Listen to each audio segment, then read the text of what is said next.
धुळे जिल्हा पोलीस अधीक्षकांनी नागरिकांना शांततेत होळी आणि धुलीवंदन साजरे करण्याचे केले आवाहन।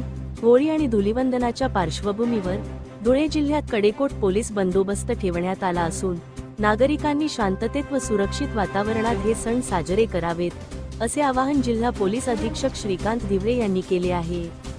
पोलीस अधीक्षक श्रीकांत दिवरे यांनी दिलेल्या माहितीनुसार शहरात आणि जिल्हाभरात सुरक्षेसाठी मोठ्या प्रमाणावर पोलीस दल तैनात करण्यात आले आहे।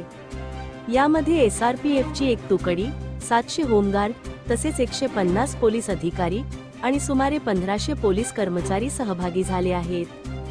तसेच शहरातील विविध ठिकाणी बॅरिकेड्स लावण्यात आले असून कायदा आणि सुव्यवस्थेच्या दृष्टीने पोलिसांनी आवश्यक त्या उपाययोजना केल्या आहेत। या पार्श्वभूमीवर पोलीस अधीक्षक श्रीकांत दिवरे यांनी नागरिकांना शांततेत आणि सुरक्षिततेत सण साजरा करण्याचे आवाहन केले आहे। त्यांनी माध्यमांशी संवाद साधताना सांगितले की होळी आणि धुलीवंदन हे उत्साहाचे आणि रंगांचे सण आहेत, मात्र कोणाच्याही धार्मिक भावना दुखावू नयेत आणि सामाजिक सलोखा कायम राखला जावा, यासाठी नागरिकांनी दक्षता घ्यावी। पोलीस प्रशासन पूर्ण सज्ज असून कोणीही अनुचित प्रकार केल्यास कायदेशीर कारवाई केली जाईल।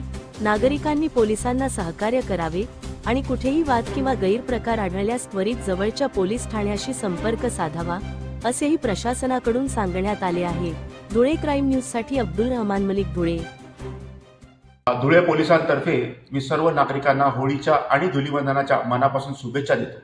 धुळे पोलिसांनी अतिशय मोठ्या प्रमाणामध्ये बंदोबस्त डिप्लॉय केलेला आहे। आपण एक SRPची कंपनी देखील मागवलेली आहे। जवळजवळ 700 होमगार्ड्स आपल्याकडे प्राप्त झालेले आहेत। त्याचप्रमाणे 150 अधिकारी आणि साधारणतः 1500 पोलीस अंमलदार आपण या ठिकाणी डेप्यूट केलेले आहे। आपण ठिकठिकाणी बॅरिकेड्स लावण्यात आलेले आहे। सर्व नागरिकांना मी याद्वारे आवाहन करू इच्छितो की कोणाच्याही इतर धार्मिक भावना दुखावतील आपले वर्तन ठेवू नये आणि धुळी आणि होळी हे अतिशय चांगल्या आणि शांततेत पार पडतील अशी सगळ्यांनी दक्षता घ्यायची आहे। धन्यवाद।